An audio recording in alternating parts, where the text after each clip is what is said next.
the many ways we could blame the government. Today, the Kenyan youth have decided to blame the government for creating a bad debt culture in our society today, while proponents tend to argue otherwise. Ladies and gentlemen, gather around as we witness the ultimate showdown between St. Paul's School's Kevote and Kangaru Girls High School as they dissect the motion that reads, the Kenyan youth should solely blame the government for creating a bad debt culture today. Await the motion again. The Kenyan youth should solely blame the government for creating a bad debt culture today. Proposing and opposing this motion, we have St. Paul's, Kevote, and Kangaru Girls High School. All the best to both teams on stage. I'll be your host for today, Hamza Hussein.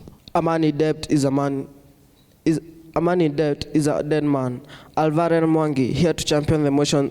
The Kenyan youth should solely blame the Kenyan government for creating a bad debt culture. Firstly, who are the Kenyan youths?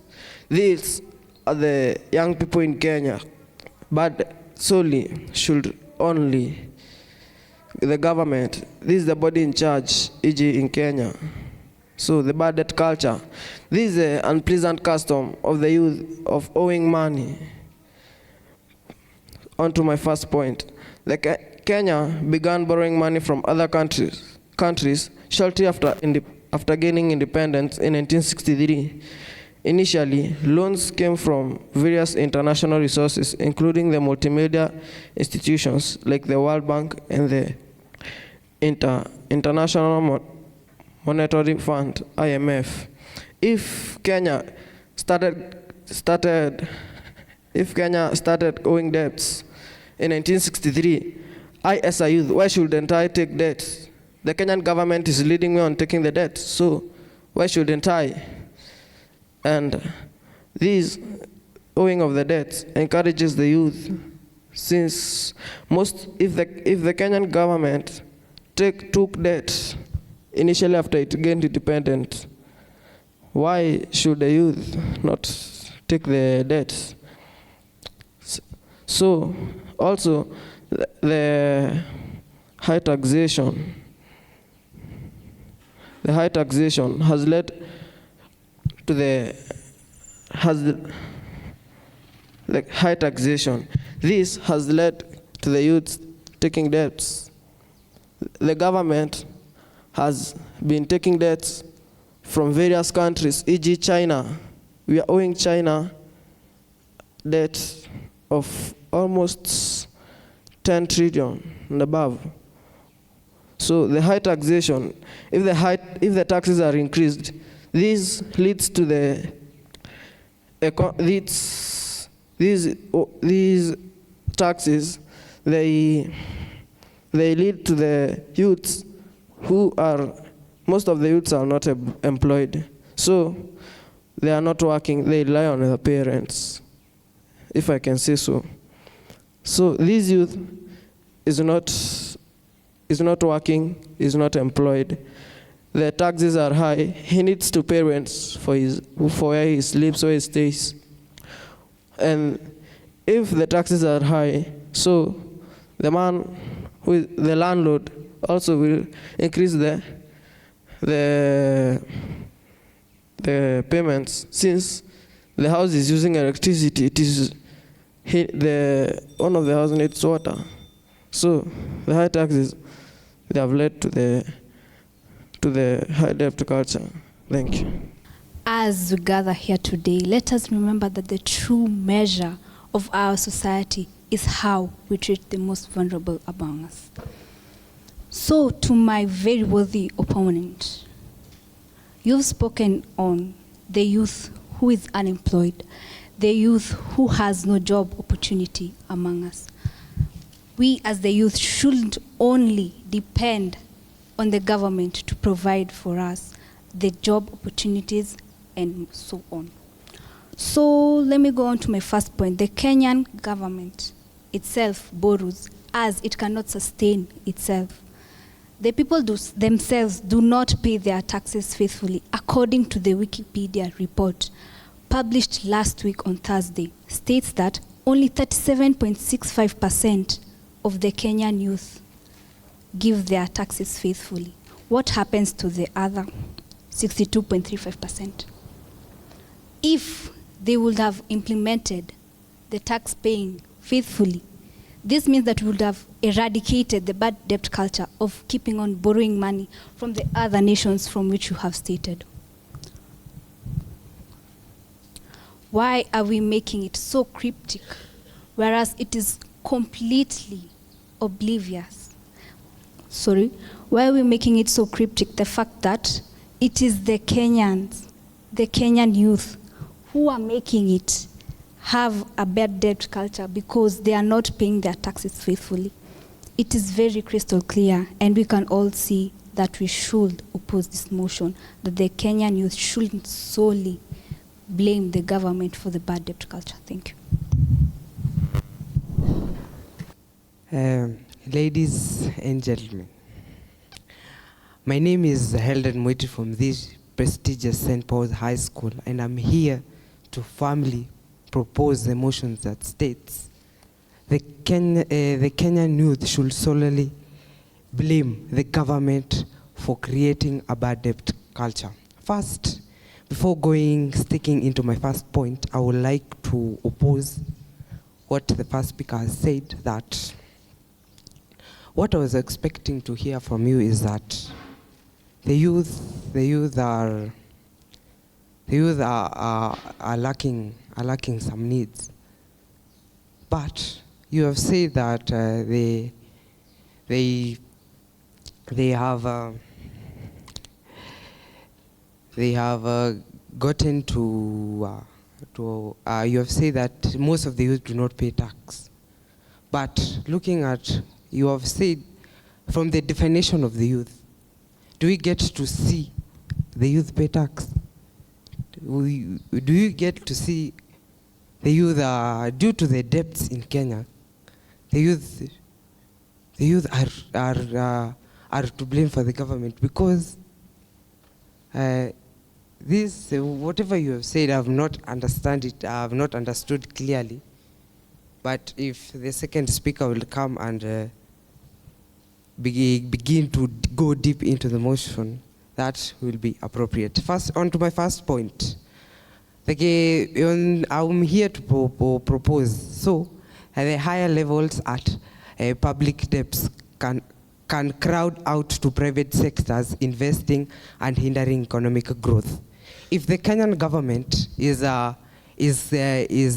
carrying debts from other countries, from even people in Kenya, we are leading to a nation that, if we continue borrowing,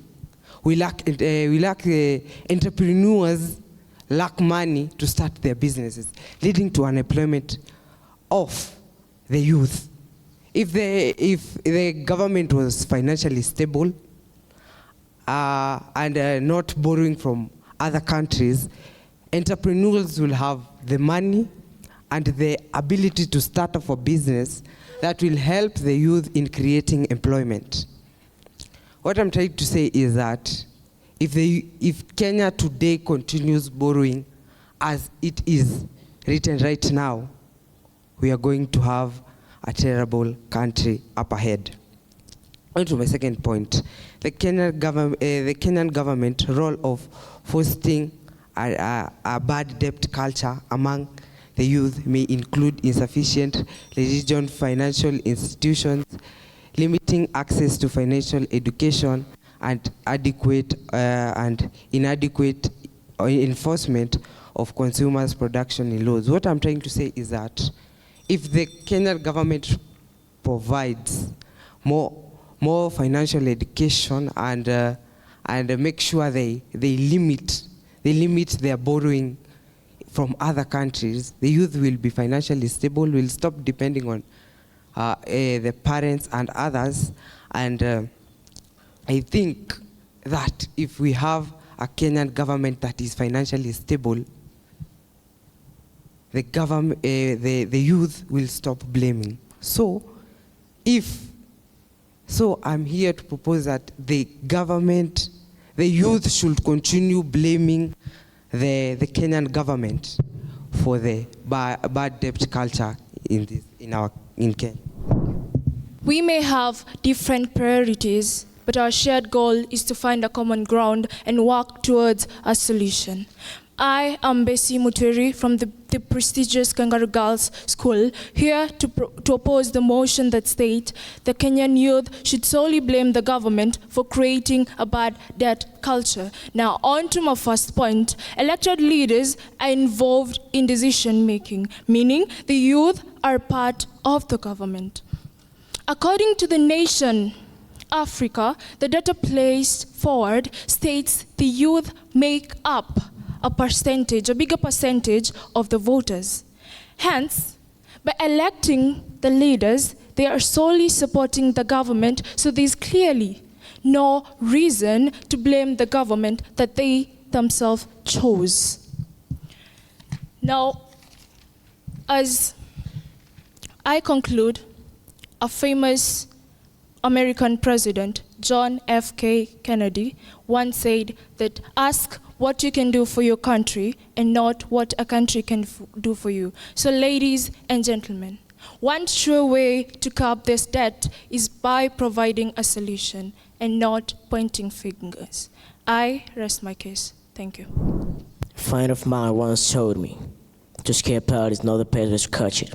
My name is Kelly Mukamba from the St. Paul's High School, where we in the family are proposing a motion to say that the Kenyan government, the Kenyan youth should solely blame the Kenyan government for creating apartheid culture.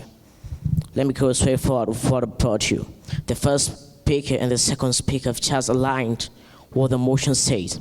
I'm here just to represent what they say. You know, the youth should really blame the Kenyan government. For the Kenyan government is taking tax from other countries. They're paying tax which they are unable to pay. The International Monetary Fund told the Kenyan government to tax the Kenyans so that they can be able to pay the tax. I can give you an example of the former President Uhuru Kenyatta. When he was in the Jubilee, they took it tax from China, and the tax had some rules. If you take the tax, when the construction of the standard gauge railway is done, we will give our people employment.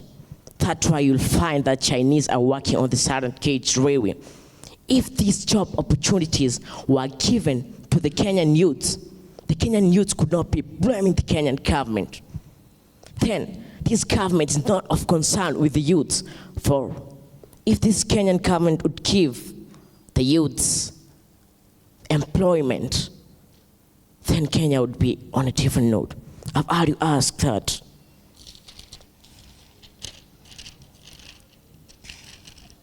Why will the Kenyan youth, should the Kenyan youth not pay tax? How can the Kenyan youths pay tax if they have no jobs? If the Kenyan government is giving Chinese people job opportunities, why? Why will the youths pay debts if they have no job? Where will they get the money? Can you tell me? They can't get the money if they get employed. You know, I think on the nation media this week I decided the former president of Kenya was complaining that the Kenyan government is owing us 1.1 billion. Where is this money? Yet the president has gone to more than that, he says. What is its concern? It's just money, money, money. It's just gone for money, yet it cannot be able to pay the office of the former president of Kenya. Where is that money? Yet rural areas, roads are not built. Their infrastructures in Kenya should be stable. The finance in Kenya should be stable so that the government can be able to cater for the youth. As an end, you should be the leaders of tomorrow as the youths. Will you continue creating the apartheid culture for the youths? Will you? Will you continue creating apartheid culture? The Kenyan government should mind the youths. And if they are taking debts, they should take debts which they are able to pay and the debts which are helping us as the youth. I would like you to join us and propose the motion that says that the Kenyan government should solely blame the Kenyan government for creating apartheid culture. Thank you. So, I want you to help me with something. Help me understand how you can vote for a leader not once, but twice, if you know that leader is corrupt. The same leader is caught in corruption cases, yet you go on to vote for that leader twice. The same case, you can read a book, the same book twice, expecting a different ending, and yet you go on and blame the book for not meeting your expectations. Make that make sense to me, because it doesn't. Let me first oppose what the opponent just said, that the youth should be given jobs by the government so that they can make their own money. No, that is not true. Why does the youth fully depend on the government? No, they're supposed to make opportunities for themselves. They are supposed to use their God-given abilities, their talents. Yes. On to my first point. Some of the youths don't vote. We have been told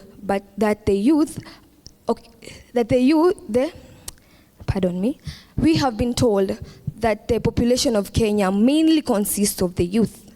Now, how will those youths being told to vote, because the Constitution of Kenya allows every person of 18 years and above to vote, yet these youths don't go and vote and still blame the government?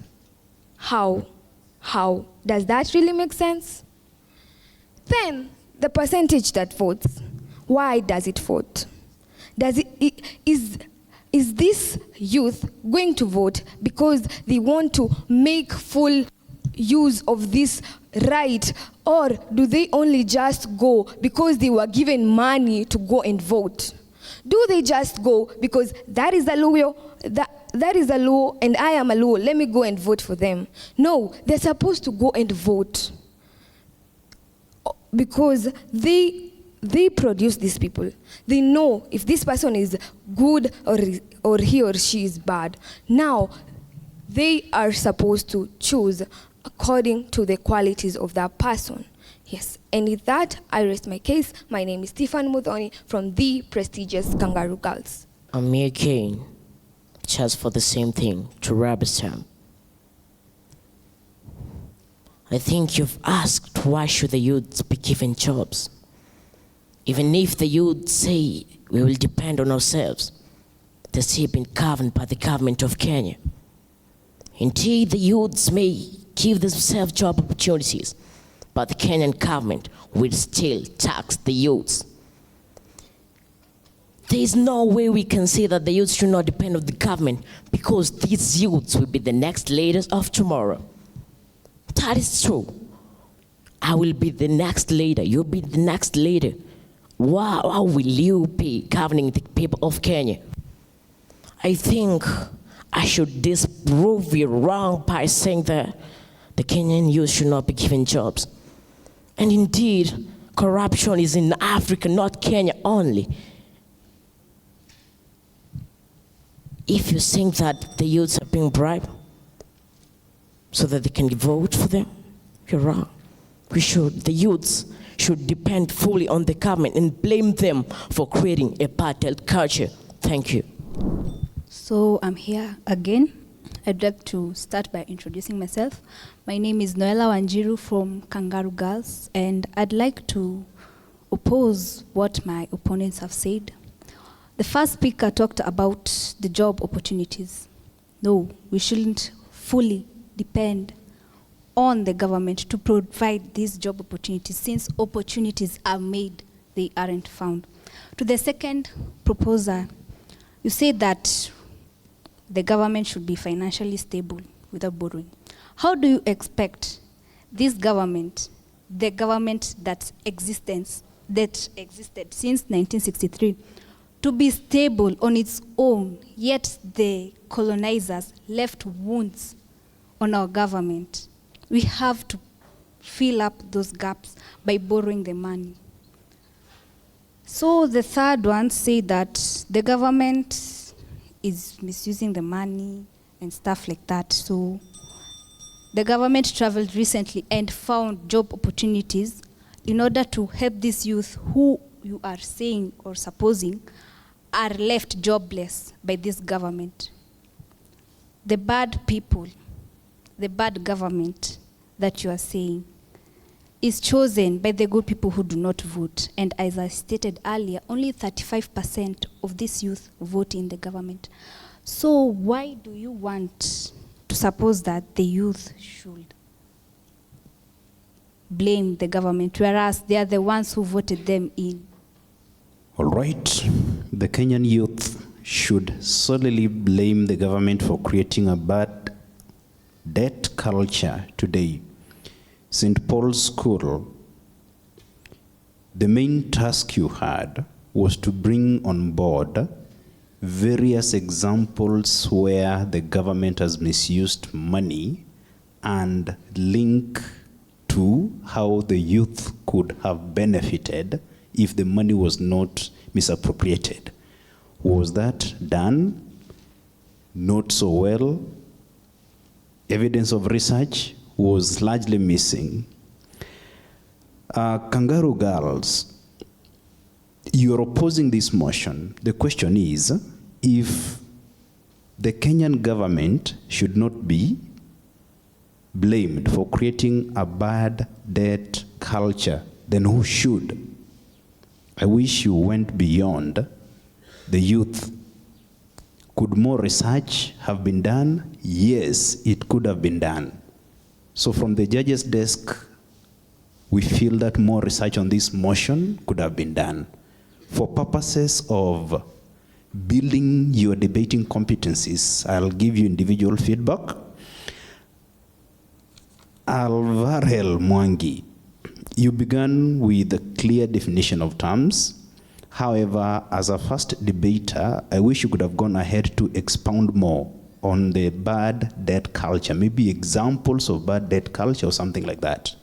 And then you need to work on the coherency of your argument. We were not connecting the key terms in the motion. You spoke about IMF versus government borrowing. I wish you could have, brought out the issue of wastage, corruption, and how the youth could have benefited, which was not coming out. You spoke about high taxes. You spoke about housing. The link was missing. The linkage back to the motion was missing. So this affected your mastery of topic and the coherency of argument. At one point you were reading verbatim, and that again worked on your passion and conviction. So for purposes of making sure you better your best, next time kindly work on doing more research, and that research could be your bullet to kill your opponents, in quotes. Thank you so much, and I think much has been said by my colleague.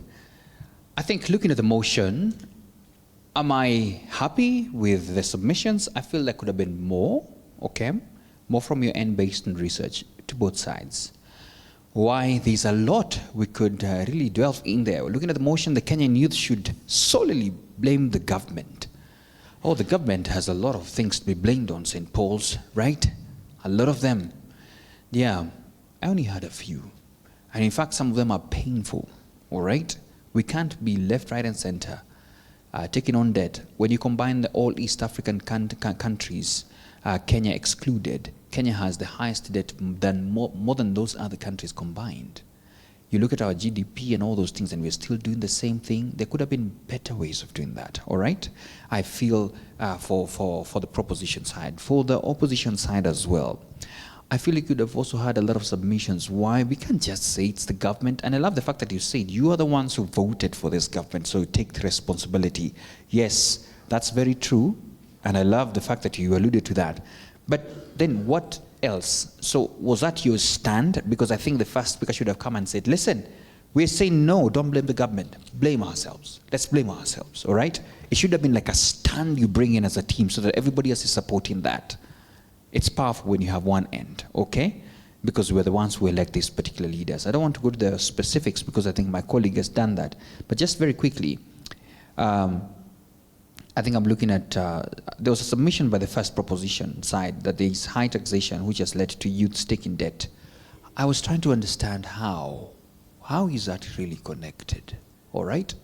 If the government decides to take a lot of, to tax us a lot, does it mean you want to qualify every statement you make, all right?